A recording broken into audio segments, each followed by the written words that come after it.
watch this live. We're gonna actually cover quite a bit of things, specifically about LDL receptor damage, the causes, how to repair it. So definitely I'll wait till a few more people come online and I can start my session. But in the meantime, I hope everyone is doing good, and happy Sunday as well too. I know it is quite early. It's only about 7:30 a.m.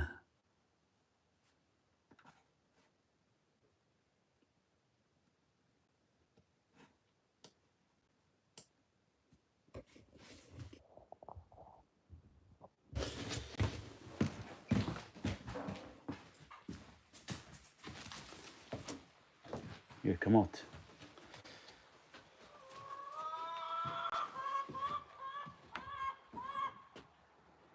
Let's go see the chicken. Maybe we got some eggs already. Come on, Duke.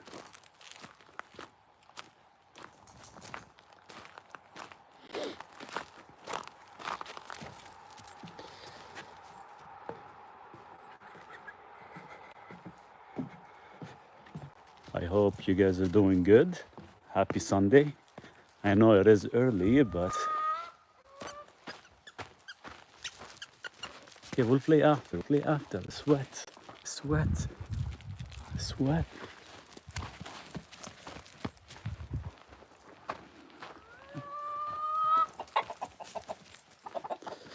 Hey Maurice, good morning and good to see you. Hey, likewise. I hope you're doing good.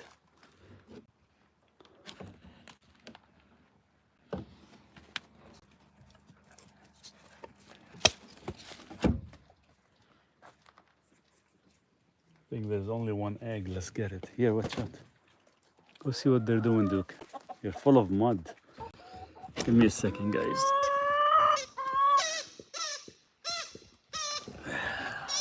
There we go. We got one egg. Let's see if there's more.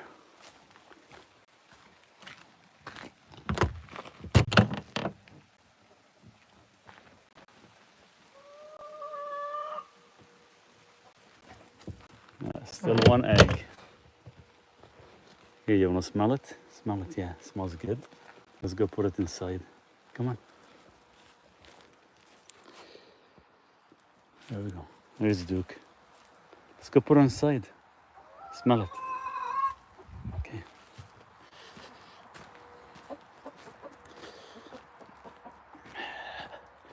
There's the weather for us. It was raining last night, so everything is quite wet today. Come on, Duke.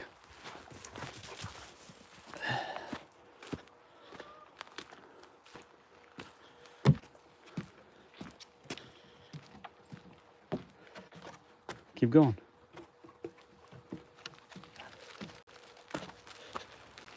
Let's go make some coffee.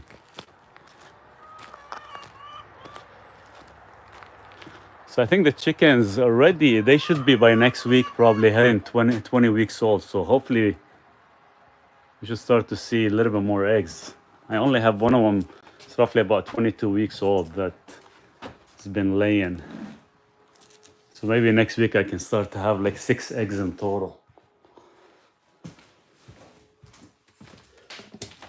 There we go. Got one little egg. So I hope you guys are doing good. I wanted to actually talk because I've been getting a lot of requests about LDL receptors, about the damages, what causes it, whether we can actually repair it or not. It's a big issue that a lot of people want to actually go and eat carnivore diet, which is, I've been following a carnivore diet for a long time, but the problem is a lot of people are actually worried because they've been hearing that it does increase cholesterol, does increase our LDL, but that's not the issue here. That's not what's gonna cause an issue with your heart, because it has nothing to do with it. It's mostly whether it's being oxidized or not. And the other thing is, if your LDL receptors are damaged or not. And the LDL receptors get damaged from a previous heart attack or being insulin resistant or having issues with your thyroid, such as hypothyroidism, low testosterone, estrogen deficiency, or even estrogen dominant. All these will actually cause your LDL receptors not to function correctly. And things from lifestyle such as heavily processed, trans fats, high fructose, overconsumption, chronic inflammation. So all this stuff will actually cause LDL receptors to be damaged. Could they be fixed? Yeah, partially. We can fix them. If you've already had a heart attack, you can possibly fix a small percentage of them. So you're gonna be relying on supplements to actually help with that. Beautiful land, paradise. Happy Sunday to you and Duke. Hey Sandra, how are you? I hope you're doing good. Thanks so much. We're just gonna make some coffee. I've had 1 cup already at 4 o'clock, so I know I've been up early today. Too early sometimes, but what can you do? I have to work.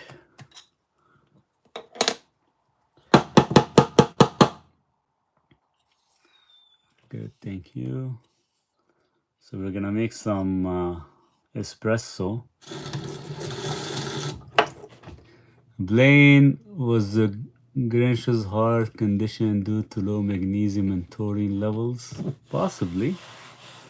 So it's always gonna be the main issue. It's always gonna be the main issue. Right now I'm testing a new type of magnesium just to see how well it works for saturating the body. Can you please speak about viral infection too, and flu and cold, going through flu and sore throat and coughing, right side ribcage, hurrying, whole family going through it? Wow, it's quite a bit, Tim. What are you taking? Anything to do with viral infection, type of flu, anything like that? What you have to do is power your ultimate antioxidant in the body, which is going to be your glutathione. And if you're not going to repower that, then pretty much it's going to take a long time to actually heal the body. So you want to do something like NAC, like very high dose of NAC. We're talking about 1200 to 2400 milligrams of NAC every 3 hours.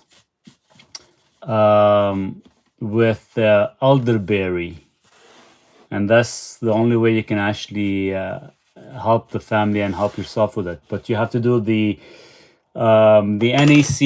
You're probably gonna end up taking about 1200 to 2400 every 3 hours, 3 days on, 2 days off.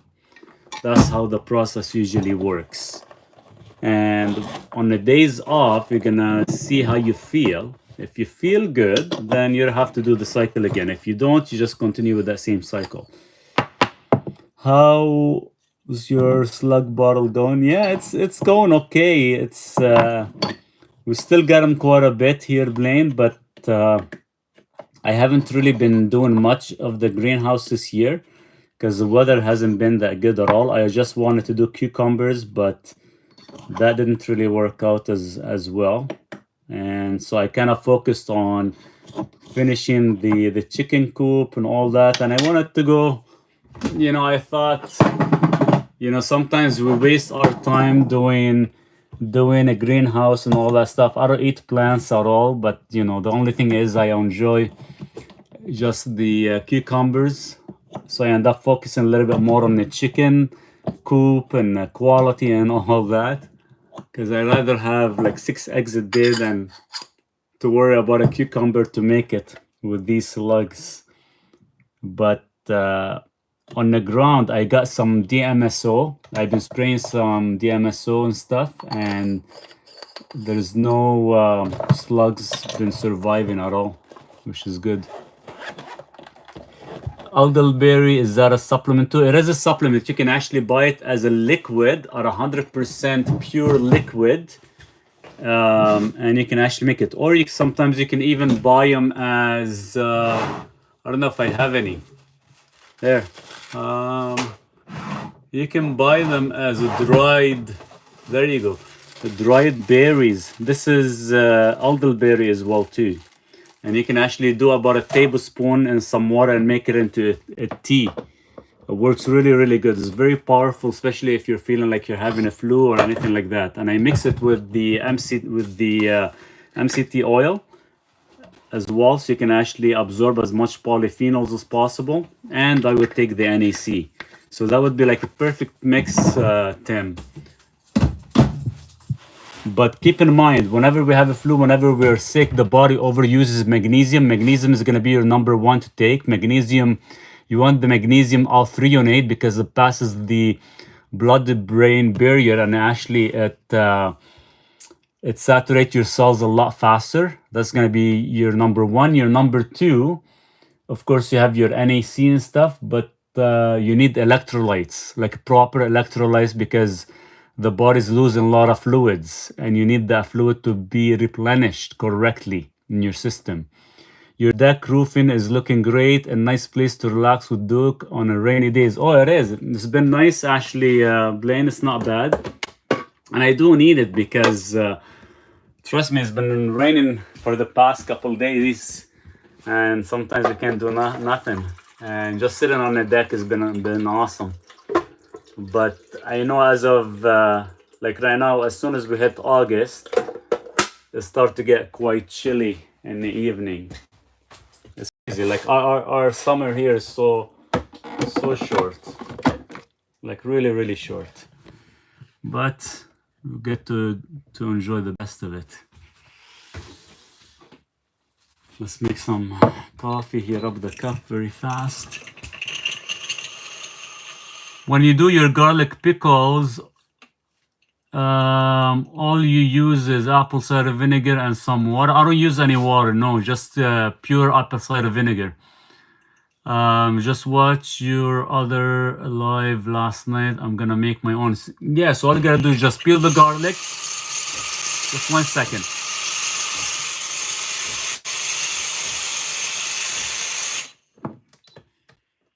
Gotta heat up the cup. Yeah, all you gotta do is just get the garlic, Russian garlic or Spanish garlic, whichever you have access to.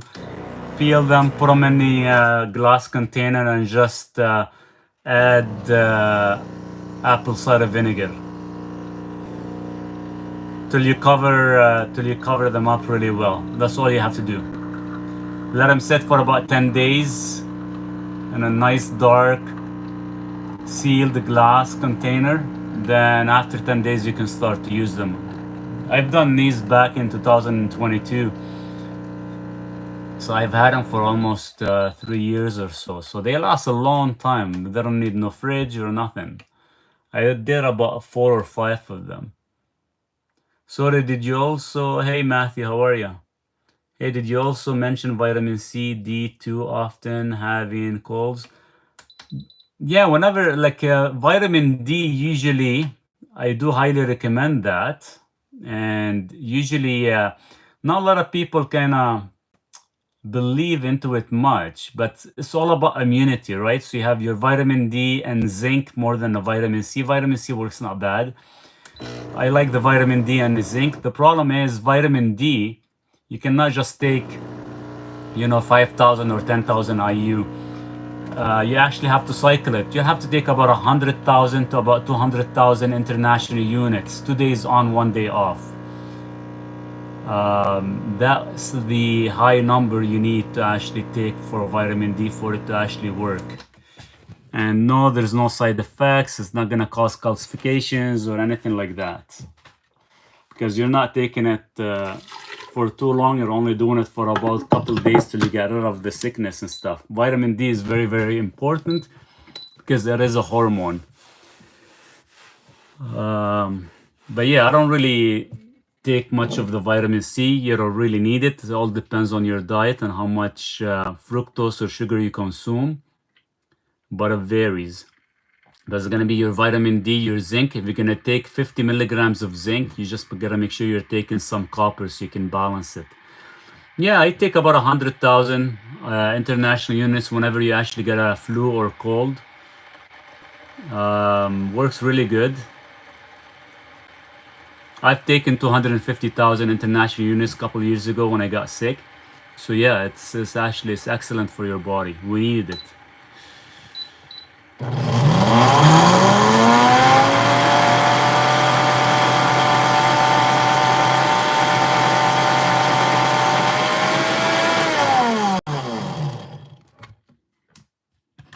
Just blended my coffee.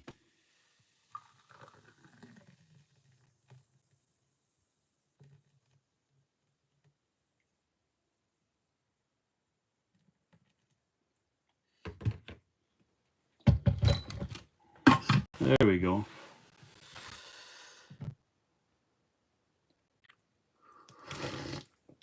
Ah, shoot.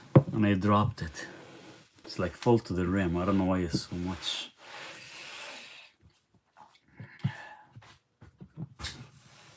Making a mess here.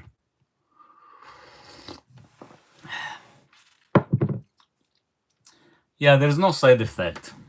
Technically, for when it comes down to vitamin D, you have to take 1,000 IU per 25 pound of body weight. That's how much vitamin D requirement to actually maintain a proper level in your body.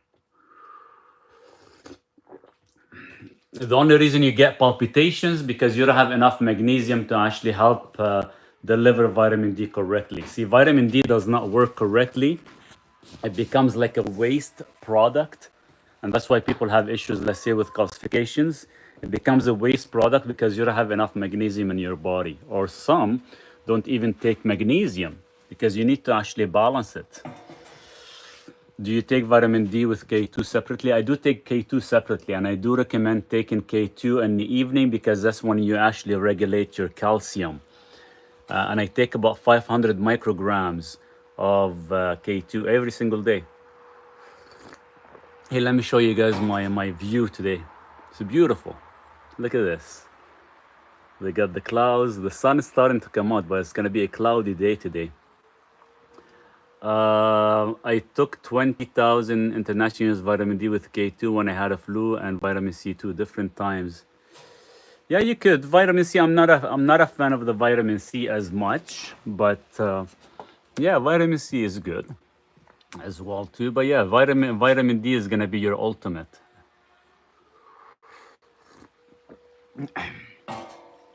That's nice. Where you at? I'm in Canada. That's where I'm at right now. That's my location where I live.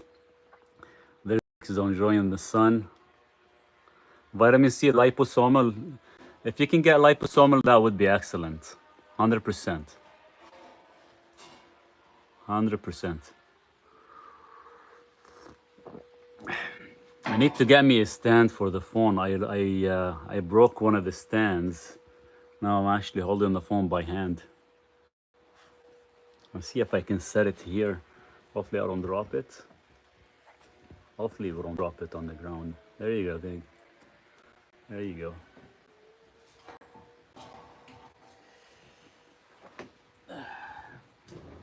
If it drops, it's gonna break. Is it bad if I take 5,000 international with K2 in the morning after breakfast? You could. It's not a big deal. Vitamin K2, MK7 does actually last in the body up to 72 hours. The only reason I take it in the evening because it helps with the regulation of the calcium compared to the daytime. Usually I take vitamin D during the day, vitamin K2 in the evening.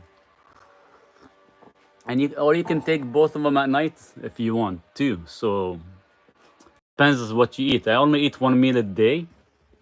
As you guys can see, I only eat one meal a day. So I do fast every day, 23 hours.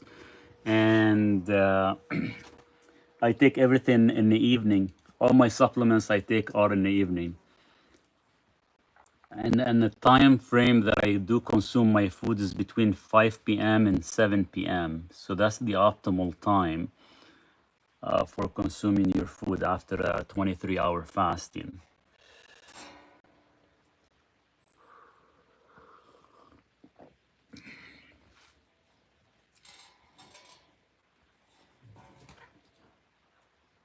And if you guys want to join me for my, well, I do like a weekly fasting. Sometimes I do 48 hours, and sometimes I do 72 hours on a weekly basis.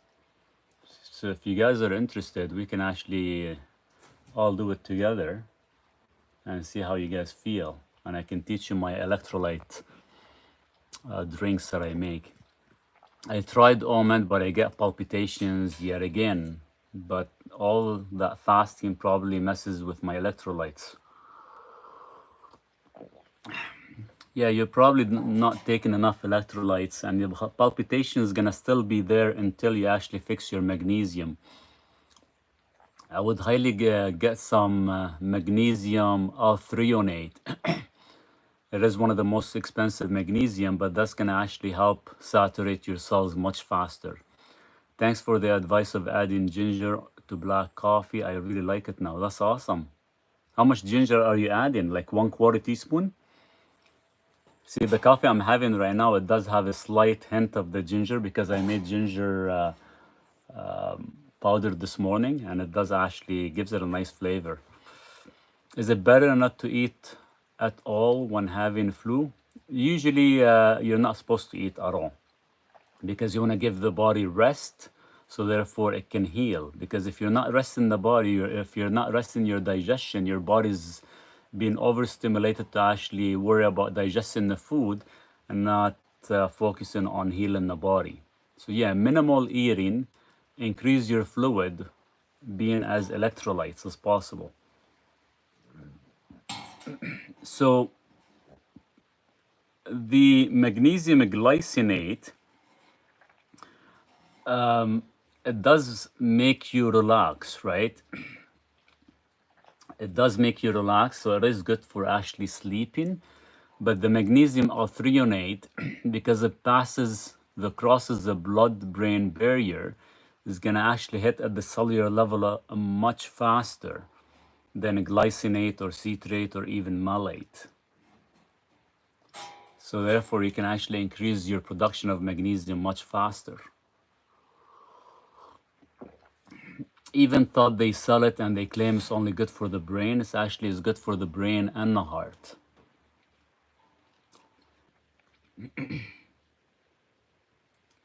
Magnesium ionic liquid is good, but the whole idea is, the problem is with magnesium ionic, I've noticed that certain individuals aren't able to tolerate no more than 100 milligrams per dose, even thought it is 65% absorbable.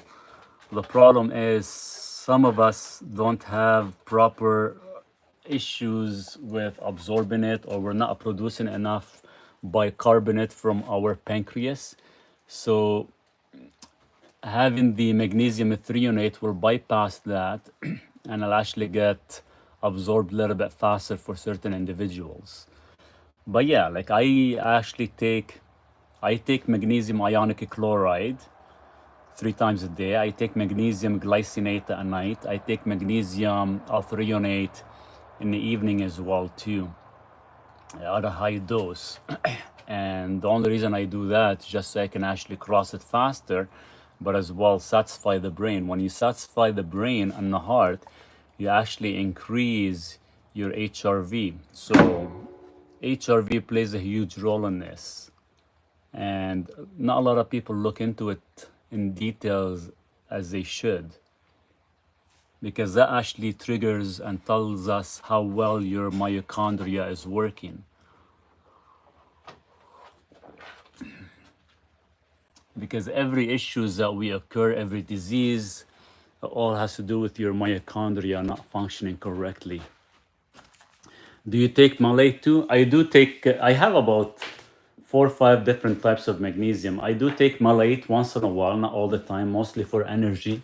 If I want to take malate, I do actually mix a little bit with D-ribose as well too. So you can, because malate and D-ribose, they actually have the strength and the power to actually help with pain, help with, like, say, chronic fatigue, or, if you're not feeling good sometimes.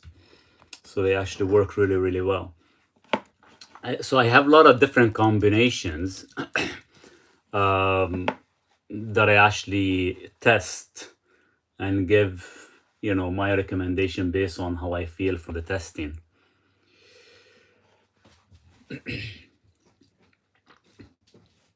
You guys thought so this is what I'm thinking of doing, because I know my channel is growing slowly and would love to get more views and more subscribers. So you guys tell me what you think.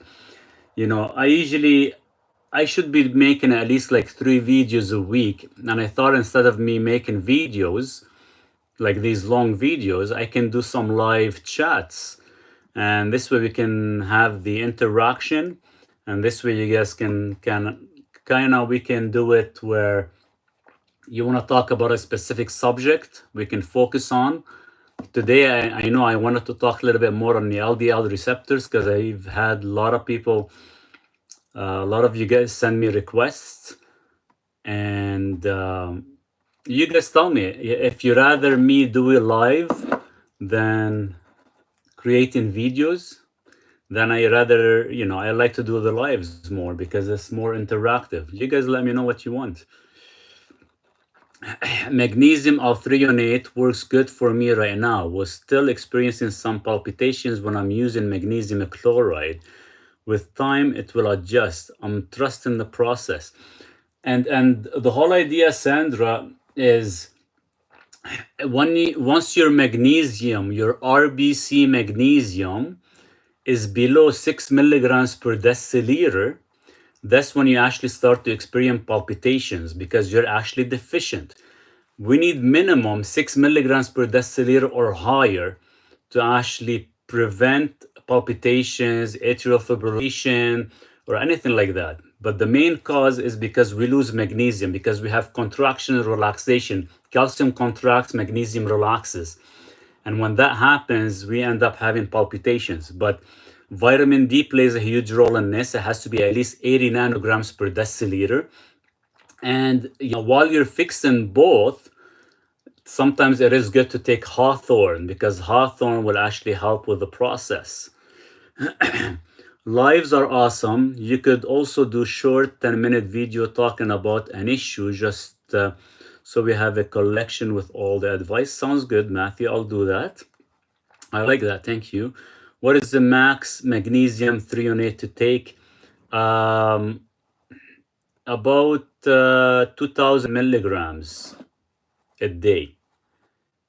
That would be the max without actually causing any soft stool. 2000 milligrams of magnesium althreonate will give you roughly about 144, about 150 milligrams of magnesium elemental. That would be the ideal amount. Sorry, when did you say the best time to take magnesium althreonate? Magnesium althreonate, you can actually take it on an empty stomach, morning, afternoon, and lunch. Or you can take all three in the evening before you sleep. Is this recorded and can we watch it later? 100% yes. The nice thing is with the YouTube lives, they are all recorded and you guys can actually watch them after, 100%. Sandra, thank you. Alper.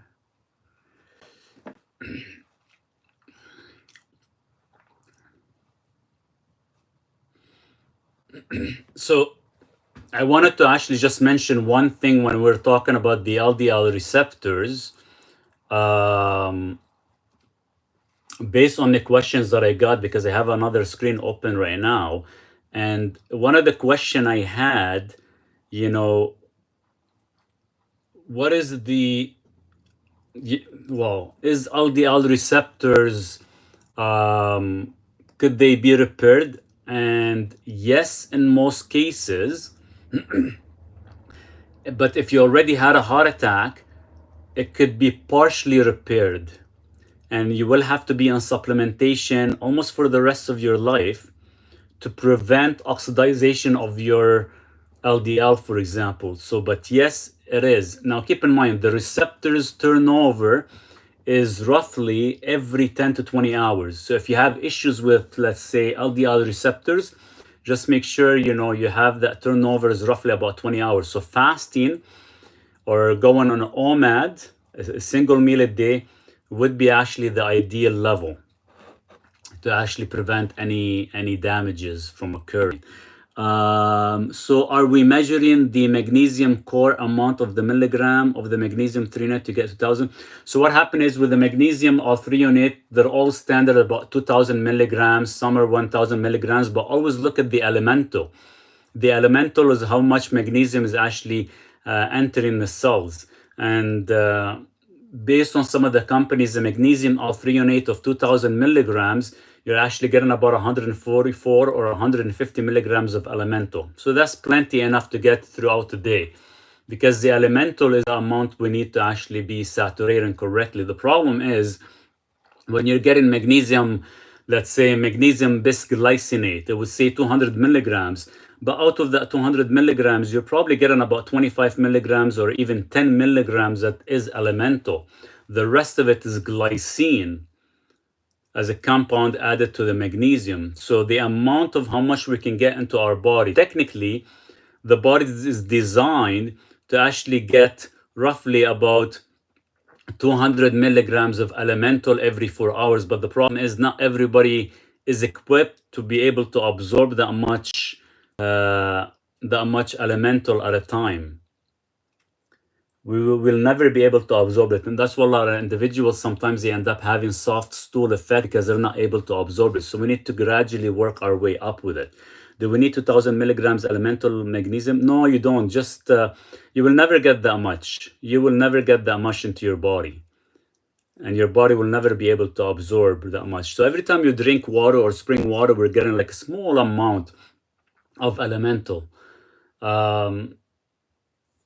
It took me almost about 2-3 years before I'm able to absorb about 200 milligrams of elemental per intake. It takes a long time to actually get your body to actually be absorb that much. I think an average person out there right now could only absorb, probably the highest is about 30 to 50 milligrams elemental of magnesium. That's it. Per dose every 4 hours. The only reason I say every 4 hours because due to its half-life.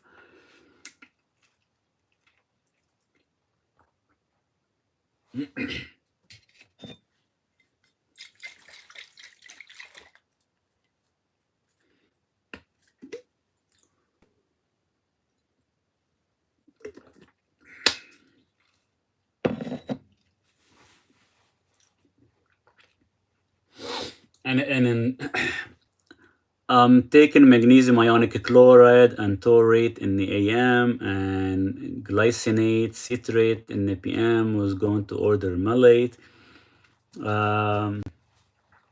Hey Greg, how are you?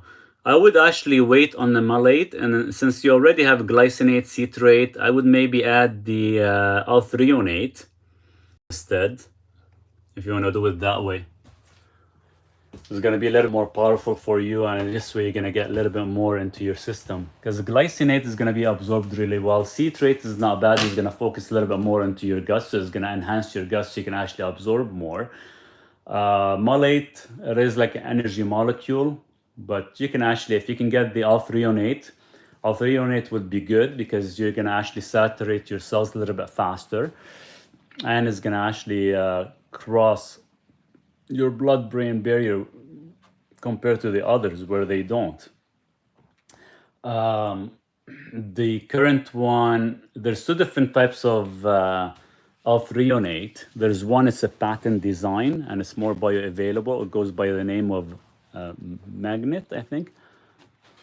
Mactine. It's I've reached out to the company. I'm trying to see if I can get direct access to them. Would be nice. It is expensive. It's not cheap. I think they sell like every 180 capsules for like $100 Canadian. I don't know how much in the US, probably about $60, $70. It isn't expensive, but it does actually saturate. So I'm actually doing comparison with that against, let's say, liposomal or IV therapy. And if it does work, then it could be a fraction of the cost of IV therapy or liposomal, which is nice. Hey Mark, how are you? I hope you're doing good. You and the family, me and Duke, we're doing good. Thank you. The name again, well, it is called magnesium althreonate, but when you look in the back, it would actually have the patent label Magtein, Magtein, I believe. Hi Maurice, hope you are doing well. How about bicarbonate magnesium made with magnesium hydroxide? Water has higher observing levels. I haven't been able to order any here in Canada to try it out, Albert, yet.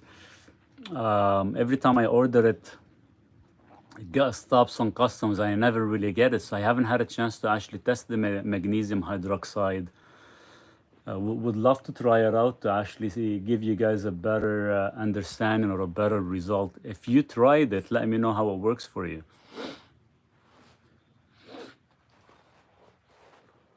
I'm ordering this AM, thank you.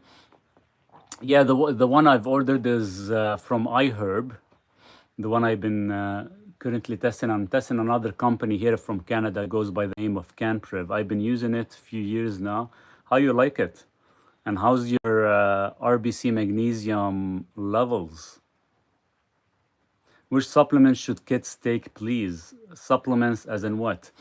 It depends what they're deficient in, and depends on their lifestyle and their diet, what they're consuming. We should never really, give anybody just random supplementation without knowing what levels they're at. Now, I know for a fact that we are all deficient in magnesium because we don't actually get it from our water system anymore, and we don't get it from our food supply due to our soil being depleted. We all need magnesium no matter what, but it varies per individual and varies how much they require. I have been incorporating lemon squeezed into water with salt first thing in the morning AM. That's awesome. Yeah, continue doing that, Greg. And if you want the recipe for electrolyte, I can give you the recipe that I currently use. I did post it on Substack the other day, but definitely I will post it up if you guys want. Should kids take magnesium? Which one for kids? Yeah, I would actually get some trace minerals or ionic chloride and just put a couple of drops in water. That's all you need to give them for magnesium. This way they get the balanced trace minerals, plus they get some magnesium ionic chloride as well. That's like the closest form to our natural source of food. I've been doing carnivore for 6 months. Blood pressure went down initially, but went back up. What can I do to lower it? So keep in mind, when you go on carnivore, when we eat high protein amount, we overuse magnesium. And when we overuse magnesium, we tend to see blood pressure goes up because you have too much contraction, not enough relaxation. So since you are doing carnivore, you have to add a little bit more salt, but you have to add some magnesium to your diet. If you don't, you're not gonna fix the issue. Is there a test to see damage levels in LDL receptors? The only way we can test is with your ApoB.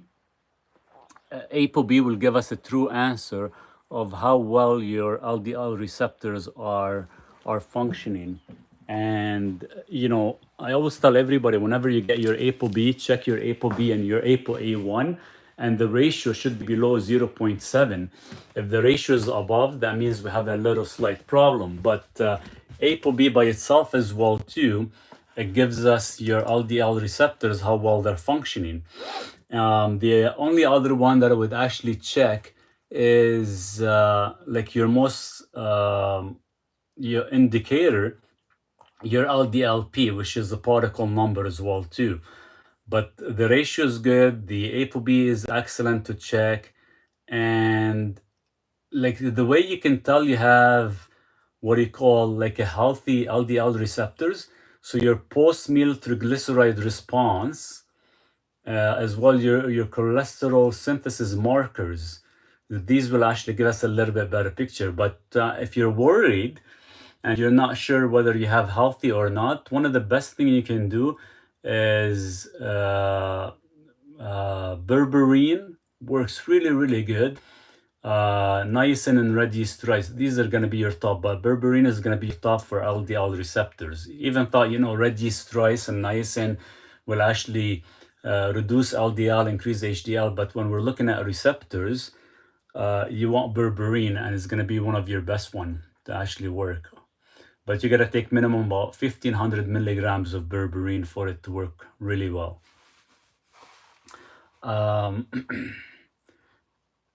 And the other one that actually helps with the LDL receptors, and I did a video about this a while ago, is your taurine.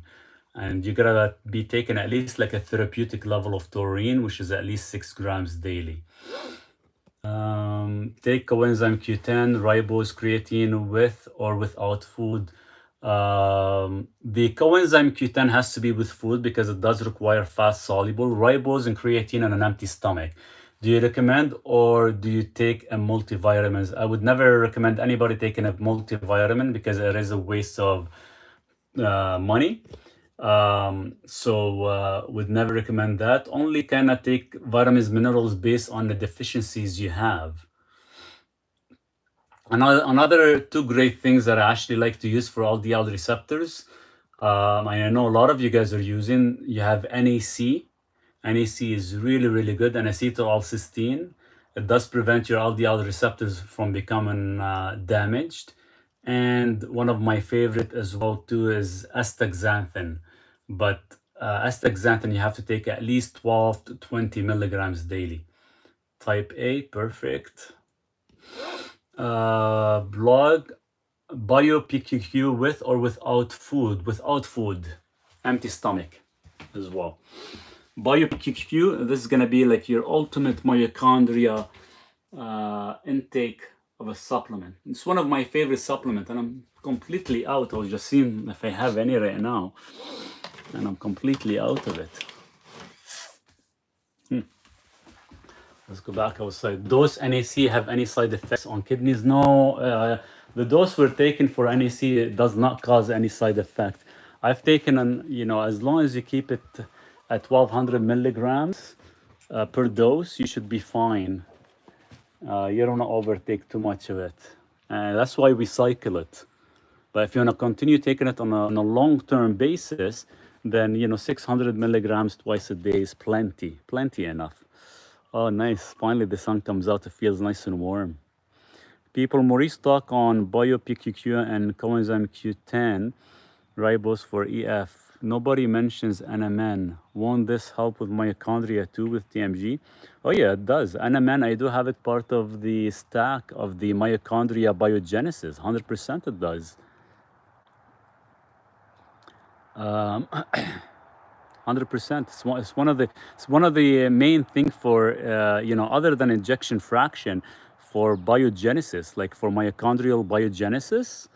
Like I have a stack that I've been using for mitochondrial biogenesis. I'm doing a full 1 year cycle, and I'm gonna be doing a test. And the only way, the way I can tell that it's actually been improved, when I had a heart attack almost 11 years ago, my HRV been only in the 30s, which is really, really bad.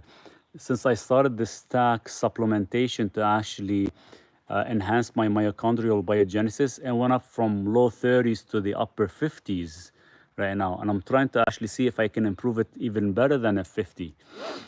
NMN, coenzyme Q10, BioPQQ, ribose, creatine, L-carnitine, all needed. For the ejection fraction, yes. For biogenesis, it's an amazing combination. If you guys want, like I have probably about like 10, 11 ebooks that I've been putting together for biogenesis. That's all I've been focusing on lately. I know I've been consumed with a lot of my time right now recently working on my new book that is going to be actually published by a major company. It's been taking so much of my time, and I'm trying to focus on it because I have to. Will you be doing videos on this, Maurice, of what you did to get into 50s and your doses of current? Yeah, for the HRV, yeah, 100%. 100% I will put it together. I'm still in the process of actually doing more testing, but yeah, my HRV has gone up, and it's been a huge change, because that's how you know your mitochondria is actually functioning correctly at its optimal level. I will create small ebooks. Yes, I'll put one together in regards to the arterial biogenesis, the mitochondria biogenesis. I'll put them on my as an ebook once I'm done. I'm here shortly, maybe within a couple days or a week. How can someone make their mitochondrial levels better? How can they test to please? Yeah, I'll put all that stuff in an ebook. Maybe when we're done this live chat, maybe you guys put it in the comment as a question, as a reminder, because I do have all the information details that I'm doing. I'll put it all into an ebook for you guys. Probably the cost will be just something simple to cover, a little bit of my time, but you guys as a support for my channel would be great. Maurice, my friend, is runner. I got him on ribose, creatine, coenzyme Q10, magnesium, ionic, taurine. His times improved faster than ever. That's awesome. That's really, really good. Yeah, a lot of the stuff, if it's mixed correctly, you get the proper synergistic effect, and that's what we're looking for. It's all about recovery and to actually strengthen our mitochondria, because the problem is, if a person has a heart condition or has diabetes or has any type of condition, we always try to fix a condition, but we never really look at the root cause. And the root cause is your mitochondria, because without that energy, we can't really fix anything. As simple as that, because everything in the body requires energy. Whether you sleep, whether you read, whether you eat, whether you're trying to fix your body, everything requires energy. So that's gonna be our main focus moving forward, is getting our mitochondria to work correctly. When do you go back to the city, Maurice? I'm going to the city probably middle of August to pick up some more. I've ordered some meat. I've ordered about 200 pounds of meat, but I'm staying this whole winter here off grid. That's it. I'm gonna stay the whole winter. I have chickens right now. I probably go down to the city again in Christmas to visit the family for 2-3 days. Hopefully the road wouldn't be too bad or slippery or icy. Then I'm gonna come back here. So I got everything going this year. I got the roof going. I got my wood stove going. I got a lot of wood. I bought some, as you guys can see. I got 2 full cores. I have to stack them as well. So I got everything going right now. I have to do one more thing this before I can fix some of these things for the winter. Is I'm putting what do you call it, a side roof on top of my container, so I can store some stuff, store all the wood. That's going to be my project right now that I'm working on. Once that's done, I will be set up for this winter here. Hopefully it wouldn't be too cold, and hopefully I can make it. And if everything goes well, then I'm gonna build my other room here. But this is gonna be something else for that room. Is gonna be more of a healing type, a room with lots of copper sheets. We'll talk about that a little bit more. Can I ask what you use to clean your teeth? Oh, I use xylitol. I use charcoal. I use hydrogen peroxide. I use, what else do I have? I use hydroxyapatite. That's what I use to actually clean my teeth. That's it. Is it better to skip breakfast in the morning and eat in the afternoon? Currently get a crash too early. I would. It depends on your diet, and it depends what you're following. See, in the morning, pretty much our cortisol is very, very high, and usually it settles 90 minutes after you wake up. So it depends what your day is like. I don't really recommend eating in the morning. I recommend eating at least 90 minutes after if you want, or 4 hours after you wake up. But it depends how many meals a day you eat, whether one meal like me, or you eat like 2 meals or 3 meals a day. all kind of varies. Suggestion: we should have give $50 to Duke on his website or whatever we can afford to encourage Maurice and Duke. His free lives are so appreciated. Type yes if you agree. Thank you, Sandra. That would be amazing, especially me losing all my TikTok followers as well. Like my whole account was banned. It's almost I'm starting from scratch all over again. So it makes it a little bit tough, but trying. And at the same time, I definitely want to support all of you guys with as much information as I could. In return, you know, all the donation, all the help to support my channel would be amazing and would be quite thankful from all of you guys.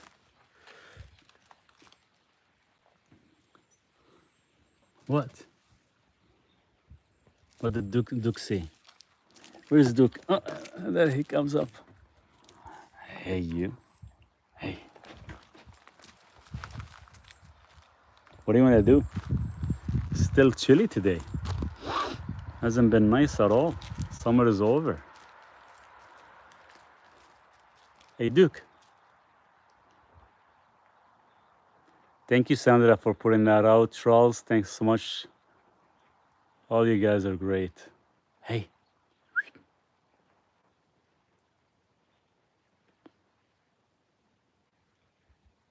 Oh, yeah, let's...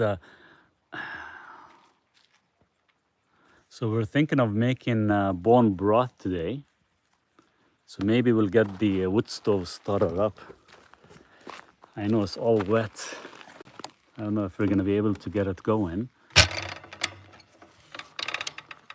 Maybe we should. Alper, thank you so much. Really appreciate that. First super live stream. Cheers. Thank you. Duke.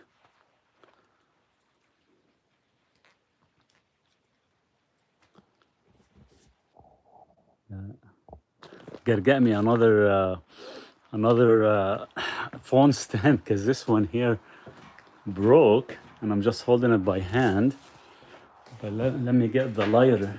Let's see if I have a lighter, because I wanted to make some bone broth today, because we have let's see if we can get it done. Get some wood chips.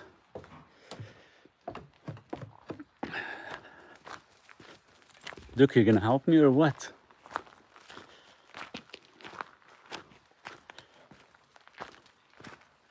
Let's get a couple pieces of wood.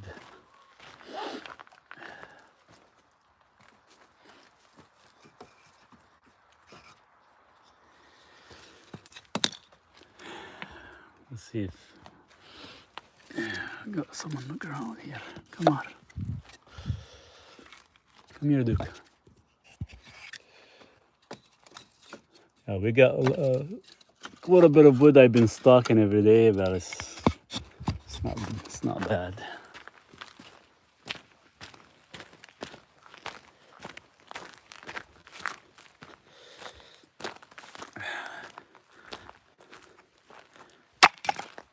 What's your bone broth recipe? So I'm gonna put some bone marrow. It's gonna be all the like knuckles and stuff that I bought from the butcher, and we're gonna put maybe some stew in there. It is grass-fed. What do you call it? Yak meat, and we'll put. What else we're gonna put? I don't know. We'll put a lot of salt, and we'll put some Dead Sea salt as well. I usually put about 3 types of salt in there, and I got some Vancouver sea salt. I'm a little bit out right now. I'll see how much we have, and I don't put any greens or anything like that. Probably put some dried oregano, and that's it. And we'll let it get started here.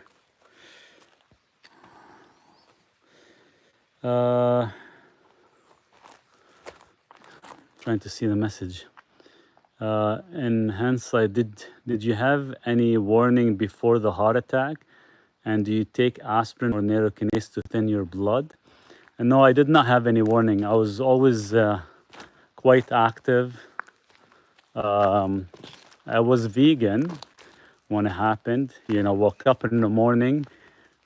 You know, I think one of the mistakes, I used to wake up in the morning. That was like back in the day. We're talking 15 years ago. And I would make my green smoothie. So it would be like kale and spinach and some honey with it and a whole bunch of other stuff. And that was my morning breakfast, which is terrible. And, you know, full of oxalates and everything. But yeah, that's, I was almost close to about 9 years being vegan before I ended up having the heart attack. After I had a heart attack, I actually switched automatically, and I've been carnivore since then for the past 11 years. And do I take anything for blood thinning right now? The only thing I take is venerokinase. I do take about 12,000 fibrin units early morning with my nitrate. Nitrate is a vasodilation. Duke, wait. Give me a second, guys. I'm just gonna set the phone here so I can get the fire started. But yeah, that's what I take actually in the morning. I have a specific stack, and I do take creatine, so you can boost up your mitochondria in the morning. I do take BioPQQ. So I have a specific stack that I actually take, and the creatine is very, very important because it is part of my front load. So other than the 1/4 teaspoon every morning, I take the salt and the electrolyte that I actually mix, and I kind of mix it counterclockwise in a copper vessel to keep the electrical charge in it. I still take creatine. Now, if the night I don't sleep good, for example, or if my HRV crashes, my front load of creatine is 20 grams as soon as I wake up. So everything has timing, and everything has a specific way of being consumed. I only eat one meal a day. Usually my meal is about between 5 p.m. and 7 p.m. Before I eat, that's when I do a lot of training, heavy compound training. And my meal will consist of 2 pounds of meat with at least 3 to 4 eggs. That's gonna be my main meal, and that's it. And after that, I'm done eating, and I fast again for 24 hours. Now I do a weekly 48 to 72 hour fast as well. That's to actually enhance my mitochondria function and increase biogenesis. And that's done on a weekly basis. So I hope that kind of give you guys a little bit of understanding of how everything works. My main meals are always gonna be 2 pounds of meat, or if I only eat 1 pound of meat, they're gonna be a lot of organs. I'm currently out of organs right now, but I will be getting some more here next week. I'll be getting some more liver, some more beef tongue, and some testicles as well too. When I get the testicles, the beef testicles, hopefully next week, maybe we'll cook some, and I'll show you how we actually eat them and stuff, and what's the reason behind it. And so usually that's what we're gonna be doing. There you go, we're getting the fire going here so we can start cooking. So give me a couple minutes here while I'm doing this. I'm just gonna grab some more wood. Wait, Duke, I'll play with you soon. Do you take supplements during 72-hour fasting? Yeah, the only supplements I take are the water-soluble supplements. That's it, during the 72-hour. And it's gonna be lots of electrolytes. And the electrolytes mix, it's a specific secret mix that I have, but I will share it with you guys, for sure. I will share it with you guys because that's the only way you can actually last 72 hours without feeling hunger, tired, or even have any catabolic effect. Because keep in mind, when you start to have catabolic effect, you're gonna end up losing muscle tissue, and the whole idea is to kind of preserve your muscle tissue from being lost. What exercise can you suggest, please? A lot of compound training only. Compound training. You're moving more than one joint. You're doing chest, squats, chin-ups. That's the type of exercises I tend to do. What are you cooking? We're gonna be doing some bone broth. I'm just getting the wood stove going here. So we're getting the wood stove, and then I'll put the bones and everything in. Let me just get a couple more pieces of wood. We've got a lot of logs here, so this we can get it going at least. And I know I won't be done for another probably at least it's gonna be like 4 hours. There we go.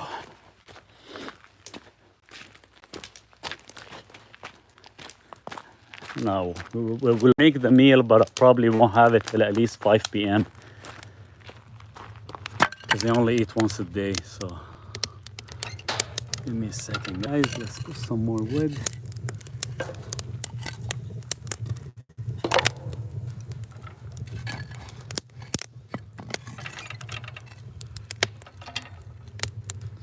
How long do you exercise? So I exercise for about 45 minutes to an hour. So I start exercising about 4 p.m. I'm done by about 5 p.m. 5 p.m. that's when I get my food ready, and I will actually have the food around that time.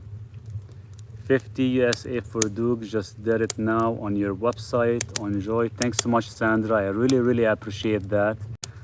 That means a lot to me and Duke, and you're the best. Cheers to that. Thank you for the support, as always.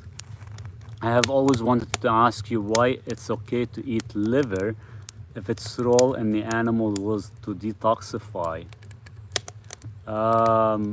So the liver, it does not contain any of the chemicals or any of the toxins that people assume they do. It's one of the cleanest organ in the body, and it's the most nutrient dense. Now, on the other hand, the kidneys are where the issues is. So that's why I don't eat kidneys as much, because you have a level 1, level 2 detoxification.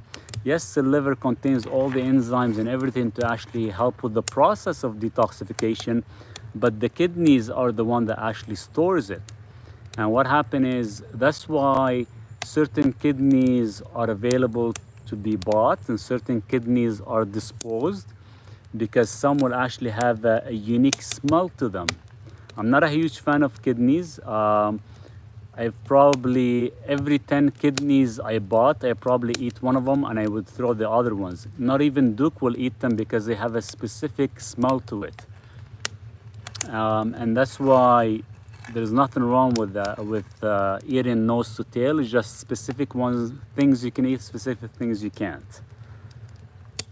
Is it okay to jog only? No, jog is actually very stressful on the heart. Should I be getting any machines too to help? If you actually ever want to do something in a machine, make sure you're doing like more of a rogue bike, where you're doing like more of a HIIT training.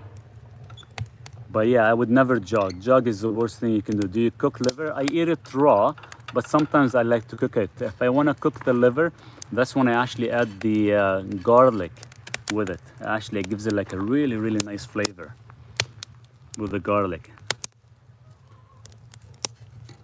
Okay. Come on. I'll put some more wood here so we can get this all nice and lit.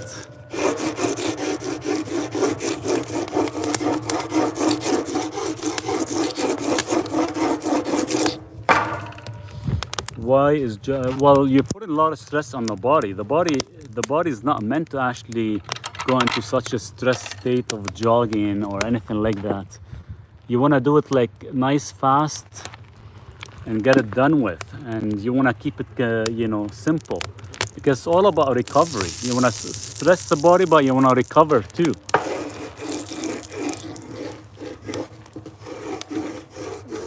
And you know, back in the days, we never really jogged or even done sessions of working out or anything. You wanna, you know, you wanna build a body that is meant to actually survive and fight against things. You don't wanna build a body just for muscle things and other stuff.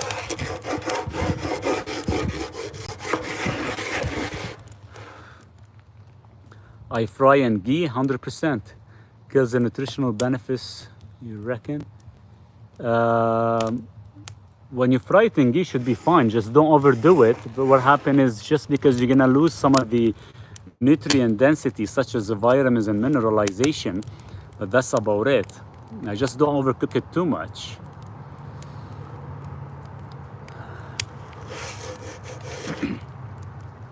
But see, the problem with jogging, you're putting a lot of stress on the heart and you're not giving it time to actually recover.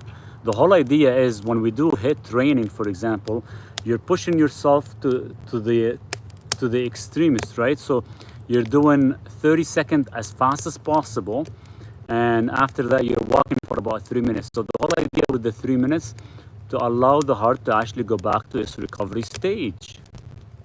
So if you're constantly jogging, you're keeping your heart at a specific rhythm, and that's all you're doing. You're not allowing the heart to actually recover correctly all the time.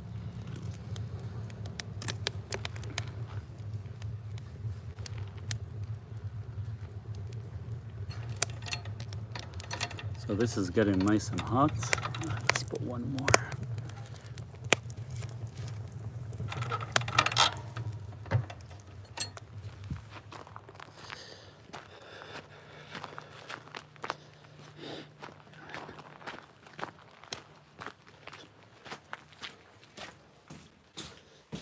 Let's get some walking steps, 10,000 a day. Good morning. Yeah, dig. The walking is good, especially after having a meal, as well as always good to actually walk for at least a good 15 minutes or having 10,000 plus steps a day, especially after a meal. So this way you can actually control your blood sugar a little bit better. It is ideal.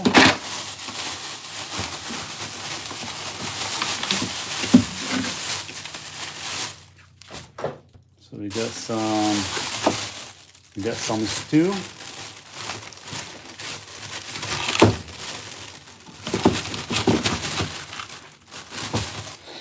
So there we go. So we got the knuckle, we got the bones. We're gonna put this whole thing, and it does have a little bit of bone marrow. Watch out, Duke. Back up. And we got some stew. So let's go put them in. Put some water.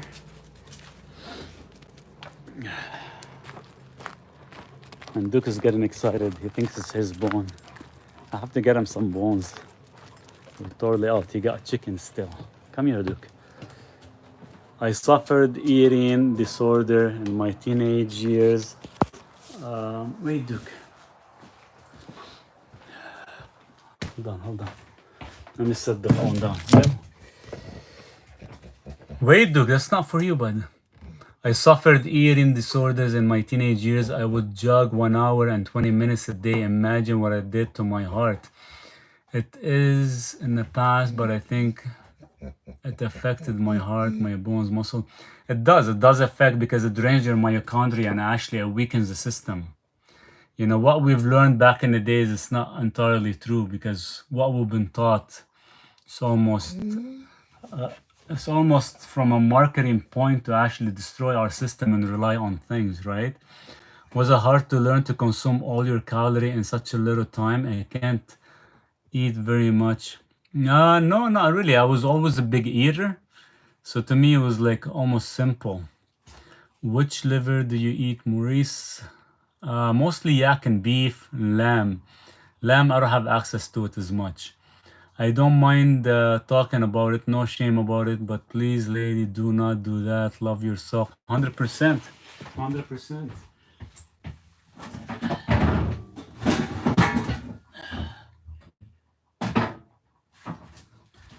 There we go. So we got this. Let's put the meat in it. And put the salt in the water. And we can put it outside and let it cook slowly. So there you go. We got knuckle bone, we got some bone marrow and nest, and we got another piece. Watch out, Duke. This is not for you. Watch out.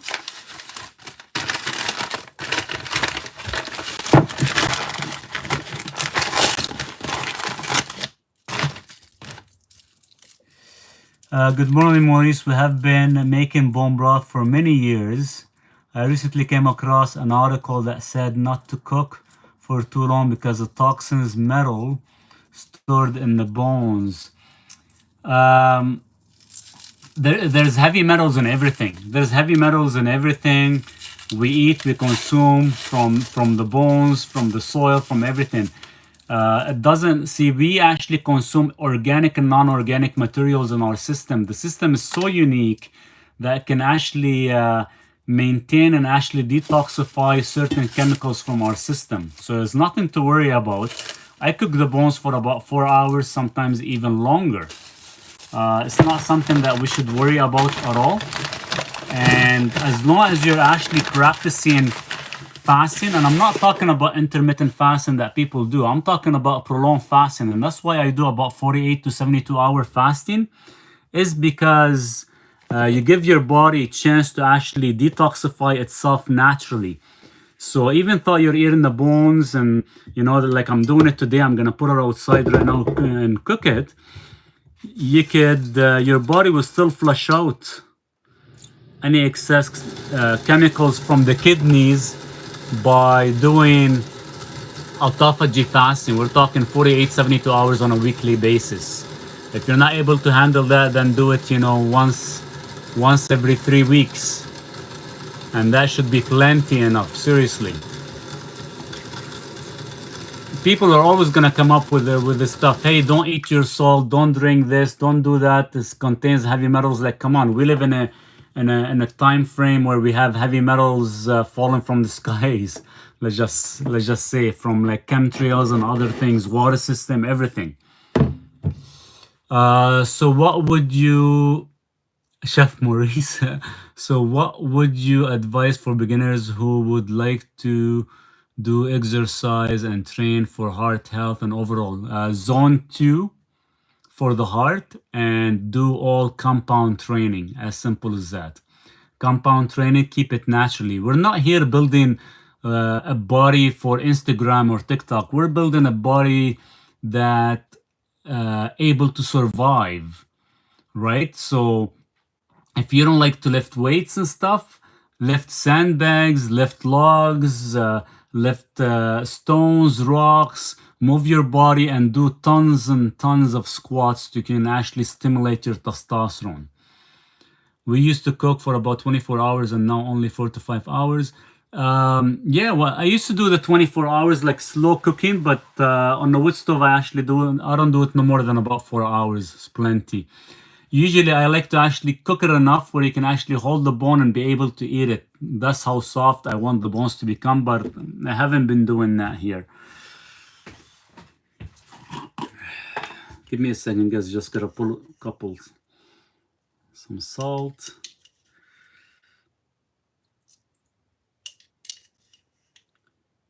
Look, this is for later. How much bone broth do you end up with? Well, this whole thing, like I probably end up having maybe about 2 cups after, not a whole lot. Sometimes I re-add a little bit more water at the end, but sometimes I don't. But yeah, not a whole lot. 2-3 cups at max from that much. Very small amount.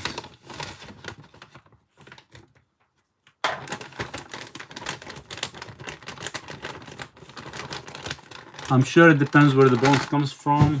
True. I tend to use the bones that I have right now that I'm using that are actually yak. I get them from a farm that I know, and that's currently what I'm using.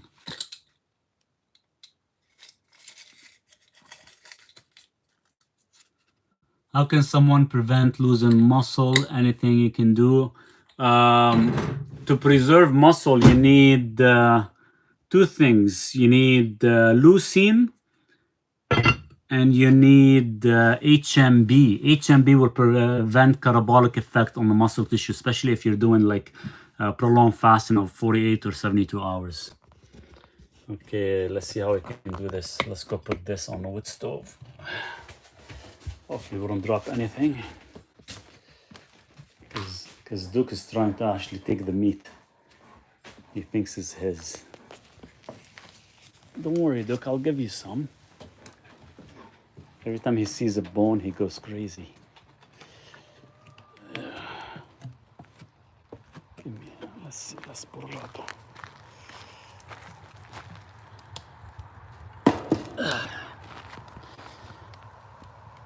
So there we go, we got it in.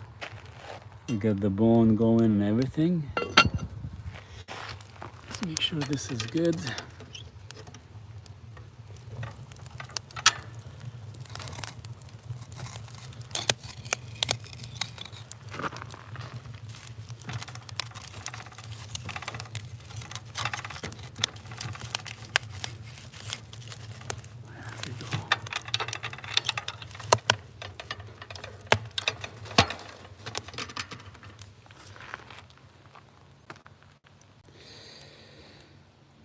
Does the type of wood you use add any flavor to the broth? No, it doesn't. The only time I do that, only if I'm actually like cooking fish or smoking a fish and anything like that. But no, it has nothing to do with it. Losing muscle is at the cause of old age. What happened is we end up going into more catabolic because due to our lower level of testosterone and end up having too much cortisol. And that's why we end up losing muscle mass. So the whole idea, because we live in a modern society where things change how it used to be done, how our ancestrals lived. The only thing is we listen too much to marketing and we don't actually focus on our health too much because we don't eat as much meat, we don't eat as much organs, and we're actually constantly, we don't sleep good, so our cortisol levels are high, and cortisol is catabolic. It breaks down fat, but it breaks down muscle tissue, so the whole idea is to prevent that. And you can do that by eating correctly, eating our animal foods, bone broth, meats, we're talking organs, and what happened is we're not meant to actually eat 3 meals a day or 4 meals a day. For example, I eat 250 meals per year. An average person eats about 1,000, almost about 1,100 meals a year. So there's a difference where you're constantly eating. You're never really giving your body a break to actually heal. And by not doing that, you actually have high cortisol, high insulin resistance, and you're gonna end up having, catabolic effect. Cheers, Maurice. I'm out, brother. I'm digging a water line for our off-grid ranch. Have a great day, brother, and thanks for all you do. That's awesome. Hey, let me know how it goes. Where are you at, by the way? I don't know if you're still here, unless you're gone. But yeah, Tim, if you're able to do any of that stuff now, people ask me, well, how the hell do you eat 250 meals a day, 250 meals a year? Well, the way I do it is because I only eat 1 meal a day, and I still do the fasting 48 to 72 hours on a weekly basis. Some people only do that, let's say, once a month. I do it weekly. It's not all about, doing a 5-day or a 7-day fasting and that's it. It's about staying consistent. And if you stay consistent, then your body kind of get used to that process, the autophagy process, the high testosterone process, the low cortisol process, everything. You just have to actually, work with it. I have 40 acres off-grid, been living this way for 10 years. That's awesome. I can barely take care of my 5 acres here. But yeah, I'm getting there. I'll see how it goes this winter, and I think it's going to be awesome, and definitely looking forward to it for many, many years to come. I wish I would have done this years ago. Well, for the past 7 years, I've been actually clearing trees by trees by trees to actually get to this location. So finally made it. Finally made it, right, Duke? And the only thing is I've been having a lot of hard time with, because it's very rocky section where I'm at, is digging by hand is killing me. So I might be getting like a small Chinese excavator that I got offered. So I'm gonna sell one of my ATV and see if I can get that instead and start using it to dig like water lines and other things so it does not freeze over the winter. What type of fish have you caught in that area? Mostly lake trouts and trout. I haven't fished many this year. For the past 2 years, I haven't fished that much. Just because I have Duke with me all the time and he hates kind of going on to the kayak. So probably close to September, I'm gonna leave him by himself. Leave him here on the land by himself, and I'll go try to do some fishing. But yeah, mostly lake trouts and rainbow trout has been caught. Brown trout have been caught here as well. Before I had Duke almost 2.5, 3 years ago, I used to go fishing every single day at 4 o'clock in the morning. It was awesome. So you fast 2 days a week and the rest eat in the afternoon, only one meal? Yes, that's all I do, Tim. Yeah. And my fasting on a specific day based on the moon cycle. So everything has a specific way of working. I'm in Arizona, Mass Rock 2. I'm using my neighbor's excavator. Oh, that's awesome. I wish I can borrow somebody's excavator here. Well, last year, the electrician, he lent me his excavator for 3 days, which was incredible. Like, he can do so much work in such a small time instead of you digging. It's crazy. It makes things go by so nice and smooth that way too. But yeah, we'll see how it goes. I don't know if I can trust some of these Chinese excavators. They are very, very good, reasonable price. I'm lucky, millionaire neighbor. Oh, that's nice. I should be living there then. No, it is good to have good neighbors. A neighbor is always good to have if they are good. I have a Karen as a neighbor here. I can't trust. Maurice, what do you think about 30-day fasting? Your thoughts? You know, to me, to me, 30-day fasting should be fine. I've seen people do a 30-day. I've seen people do a 10-day, a 5-day. It varies. But the way I look at things, that's me personally, right? The way I look at things is all about consistency, right? So if you're building a bicep, you'll have to work out twice a week, let's say, doing dumbbell lifting or barbell lifting till you actually build that bicep muscle.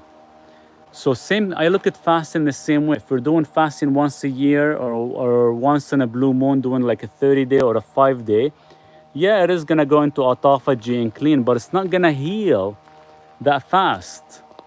Things are not just gonna heal as quick as we think by doing fasting. There's no such thing as magic pill, right? So it's all about consistency. So if you're actually doing a consistency of 48-hour fasting every single week, it's like you building a muscle. Then you know for fact, if you work out your bicep every single week, you're gonna put on at least 2 to probably 7 pounds on a yearly basis of natural muscle building. So the same way as you doing intermittent fasting on a weekly basis, you're building it. You're causing your body to become more resilient, and now because of the consistency, you're gonna see probably a much better result than you doing a one-time 30-day. I hope that makes sense.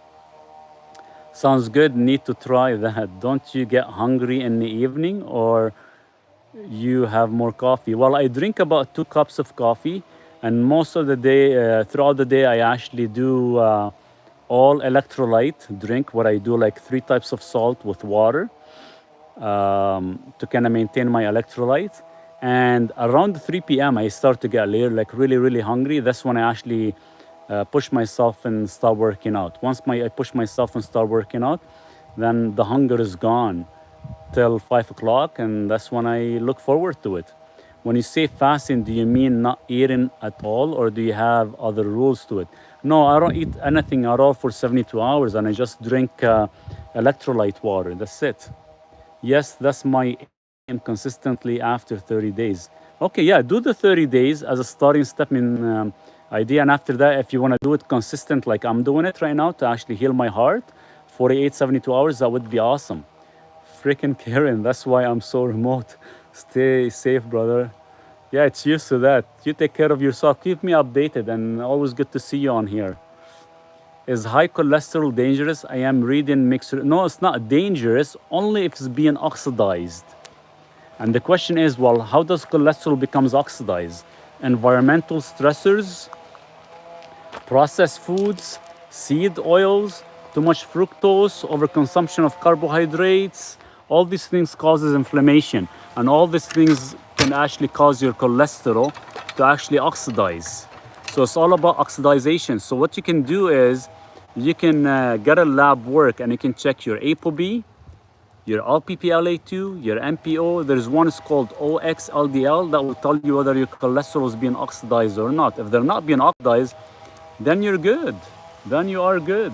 High cholesterol, high, only if it's all above 400, 450, then we start to wonder, well, why is your cholesterol as up high? Cholesterol is an antioxidant. It's telling you that there's something going on in your body, or something you're eating or you're consuming that you're actually causing issues in your body. It's not whether it's high that means it's dangerous. It only becomes dangerous only if it's actually being oxidized. What are the Karens? Excuse my English. Oh, Karen, if you watch enough, I think TikTok or others, every time there's a person that actually being annoying, or they want to fight about, or whatever it is. I guess they came up with the name Karen, and it's true. It's always been that Karen lady. If you type that in YouTube, you'll probably see a lot of videos. I'm out. Take care, brother. Cheese, Alper. You take care as well. Is there something I should take to increase ejection fraction in my heart? Is at 30%? Oh yeah, there is. I did a video on that. If you go through my video list, there's ones I talk about creatine, L-carnitine. You have D-ribose, coenzyme Q10, hawthorn, and you can actually increase your from 30% up to like naturally over 55%. God dang, it's beautiful out there. The only thing out of place is the sound of a saw. Yeah, one of my other neighbors is actually cutting some trees down right now. I don't know, they're up early. Well, it's 9 o'clock right now here. I've been up since 4. So they're actually cutting some wood for getting ready for the winter. I got mine already, as you can see right behind me. I got 2 cords. I just have to stack them soon. But we were actually cooking some bone broth, so I got this actually nice and going. I'm just gonna put one more piece of log, and I can get to work. I know I've been here close to about 80-90 minutes with you guys, so if you guys have any more questions, let me know. If not, I'm gonna have to go and play with Duke soon. I need a nice big one. Let's put this one. Yeah, this one is good. Yeah, that should fit. Woke up this morning, remember that cortisol, the hunter hormone, and told my mitochondria, don't you even think about going back to bed. It's time to get up and hunt. It is. That's the beauty about it. Get up and hunt. I got up this morning, I was working, and now we're making some bone broth for tonight's meal. Let's put this in there too. Yeah, there we go. It fits perfectly. That's some birch, nice dry birch. There we go. I think we're set for at least an hour or two. I could send some fresh goat milk. We have about 40 head, wow. I wonder how long of a drive is it from here to you. I would love to actually get like maybe five goats. I need to build like a small little section for them. Thought would be awesome. Some good raw quality milk. I could live on that. That's like a perfect electrolyte. You know, you can live off raw milk and have all the proper nutrient density. You have the protein, you have everything in it that the body requires. That'd be amazing. Which supplements do you say for not losing muscle and how much? Oh, HMB. HMB is actually a product that actually gets produced from taking leucine. The nice thing is if you take leucine, actually it could break your fast. If you take HMB, it doesn't have as much effect as leucine does on insulin, so it does not break your fast, but actually it maintains your catabolic from not breaking down any muscle tissue. We do live off of it, my whole family raw. That's awesome. That is amazing. Yeah, 100%. You know, you got your eggs, you got your goats, you got your own probably meat production too. That'd be the way to live. Have a wonderful day. Enjoy the sun. You and Duke, raw milk is yummy. Take care. Thanks so much, Sandra. You too. Happy Sunday. You take care of yourself. Guys, I'm gonna stay here for another probably 9 minutes. Then I'll have to call it a day. And so this way I can get back because I have to build the roof on top of my container. I got some tapping screws, so we're gonna try it out. We're gonna hopefully see if I can get them inside the container and make the holes, and we're gonna take some meat out. So this is my yak meat. I get it from a specific farmer that I know, but I have to go to the city to get to him. I'm gonna take 2 of them. So there's my 2 pounds for the day. Do we live so we're gonna let them defrost. So right now it's about 9. We have till 5 p.m. We'll probably have about 1 pound, and the rest will actually end up having we'll have some bone broth. That would be good. And keep in mind, the only reason I eat that much, keep in mind, you wanna activate your gluconeogenesis, right? And that's how my body, how the liver can actually produce some carb and actually allow me to recover without actually consuming carbohydrates. So there's my electrolyte drink that I make.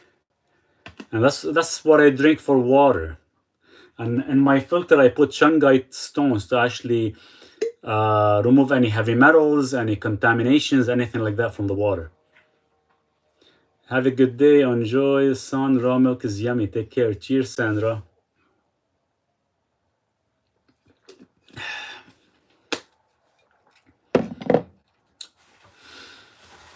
Let me know when you're ready for goats. We have it. Champion Dairy Line. I'll give you a great deal. Sounds good. Yeah, 100%. 100%. I think next season, next summer, because right now I'm trying to finish a few things and see how the chicken will do over the winter, because I do get a lot of black bears coming through this way and a lot of coyotes, so I gotta be ready for it for this winter to see how they do. If everything goes well, I want to extend the chicken coop, get 6 more. If I can get like 10 12 eggs a day, that would be ideal. And that's when I'm gonna build another section for goats. So that's the whole idea behind it. Do you actually put bath salt in water? Who told you that? How did you know that I do that? Duke will do the job. Oh, I know he will. I know he will. And I got 2 rifles going, and I have to be careful.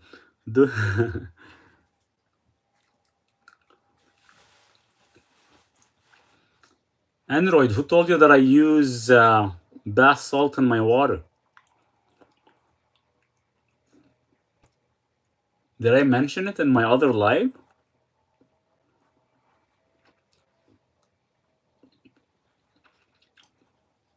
I'm curious now.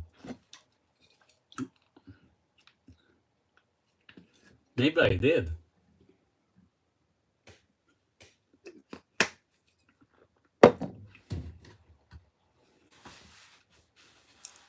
Maybe I misunderstood. No, I do use it. I do use it. We have great berries to protect. Oh, that's awesome. You gotta send me some pictures. You have my email, Rooster? Would be awesome to connect. And then there's my other electrolyte drink. Now, the only reason it's dark is because I put Shilajit in it. I'm testing that as well. No?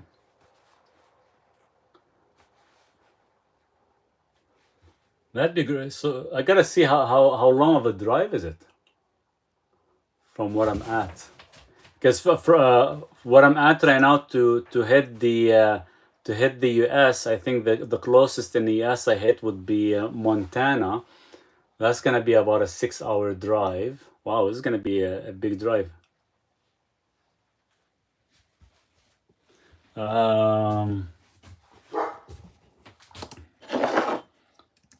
Let me see if my email. I'll give you my email address. I'm gonna type it up here so you can actually see it. So it'll be team at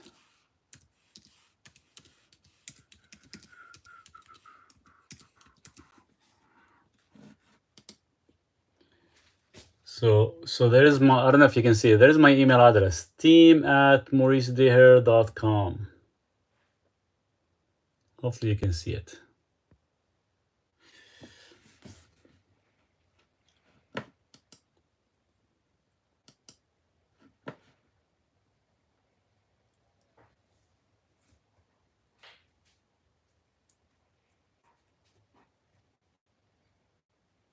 Too blurry, really?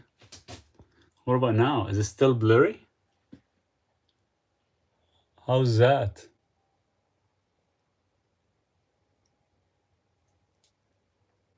It's funny how it doesn't. You guys can put comments or kind of type, but it doesn't give me the option.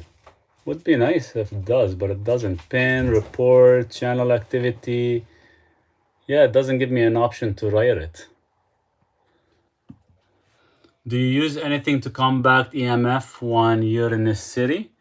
I'm only there in the city for a couple of days, but I have things like as such, and I have a grounding, and I have certain materials and copper to actually prevent EMF. I turn off my Wi-Fi.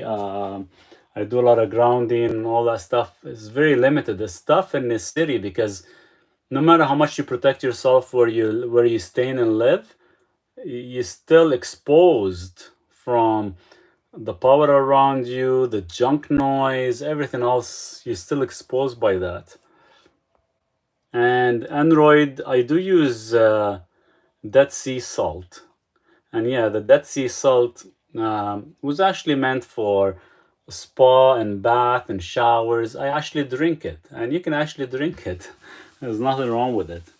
It's just some marketing hype and a marketing bullshit that they scare people. You buy a bag for like $30, and if it says food grade on it, suddenly they want to sell it for $120. Right? It's all about marketing, and they want to make money off people, which is unfortunate. And it's just theft on top of theft. Can't people be nice and live a happy life? But yet it's all about money. Don't get me wrong, we do need money to survive, but we shouldn't be stealing it from others.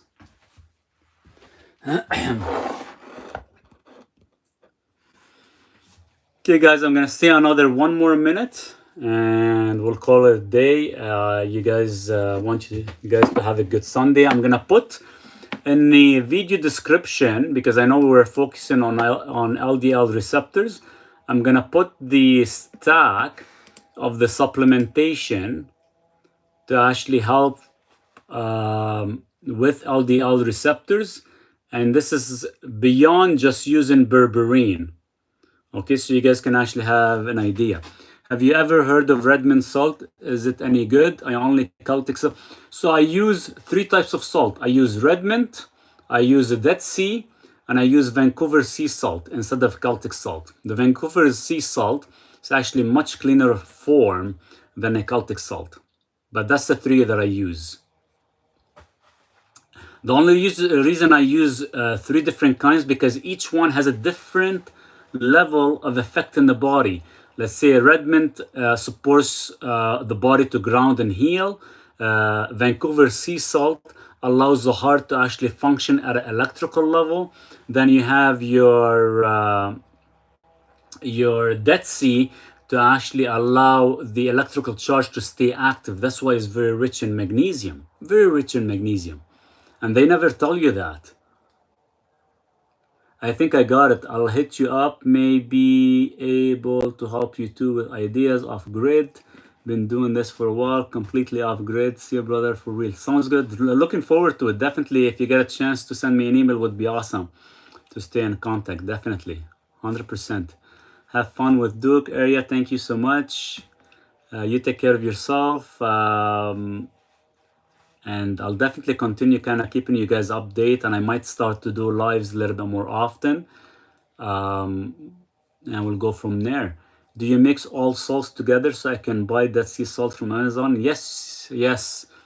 I do mix everything together. So I have a recipe that I actually use, and I can give you the recipe that you can actually use to actually get the proper combination. You just have to start slow, because if you do it too quickly, you might have soft stool effect because your body is not used to it, but you will notice a huge difference. Like seriously, when I drive from off a grid location to the city, is about an 8-hour drive. I drink nothing. I only actually just put salt and that's it.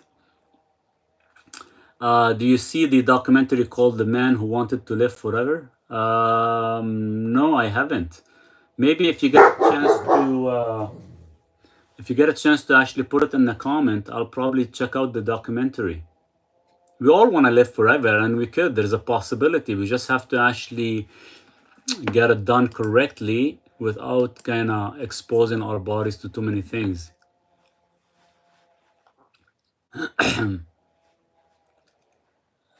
Thank you, Maurice.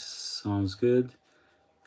All right, so guys, I do have to get going. Would love to stay longer and continue talking. I just have to finish a few things. Today is Sunday. That's my cleaning day. In the meantime, you guys take care, and we'll touch base. If I miss any questions or you guys still want to connect with me, you can feel free to actually send me any messages on this video. You guys have a happy Sunday. Cheers.